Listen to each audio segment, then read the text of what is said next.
from being overshadowed by Scotch whiskies to winning prestigious global awards.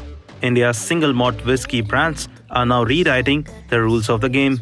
With exports to over 60 countries and a booming market at home, India's single-malt whiskey is thriving.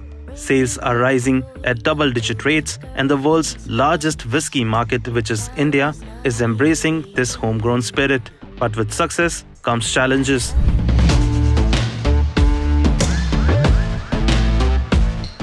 And before going into that, let's first understand what makes Indian single malt unique. It's crafted and matured in India's tropical climate. Hot summers, monsoons, and mild winters speed up the aging process. Experts even say that a 3-year-old Indian single malt whiskey can rival a 10-year-old Scotch in taste and character. Pioneers like Amrut and Paul John paved the way, and now newer brands like Indri, Dhyanchand, and Crazy Cock are now joining the ranks. In 2023, Indian single malts accounted for 53% of sales in the premium category, even outselling global giants like Glenlivet and Glenfiddich in India.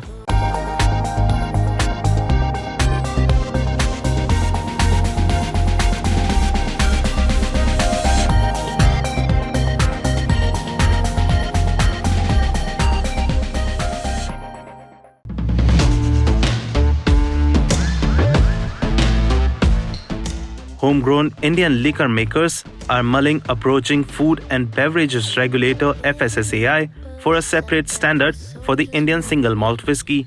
This will help maintain the sanctity and reputation of Indian single malt whiskey, according to Confederation of Indian Alcoholic Beverage Companies, which is CIABC, the industry body of domestic alcobev manufacturers.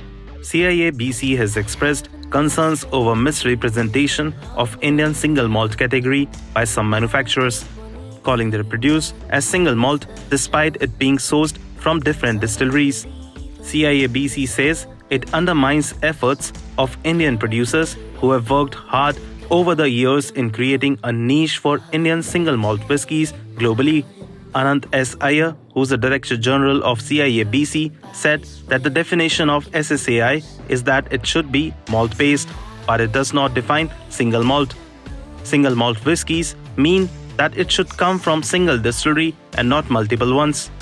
He said that FSSAI should amend its regulation to include a separate standard applicable to Indian single malt whiskey. This way, producers who are not following the required standards can be restrained from calling it Indian single malt whiskey. Smaller brands claiming the single malt label without meeting proper standards threaten the category's reputation. The industry is also pushing for a geographical indication tag, which would protect the authenticity of Indian single malt whiskey worldwide. As premiumization trends grow and Indians embrace high-end spirits, this category is set to expand further. With a 30% annual growth rate, Indian whiskey is carving its place on the world stage.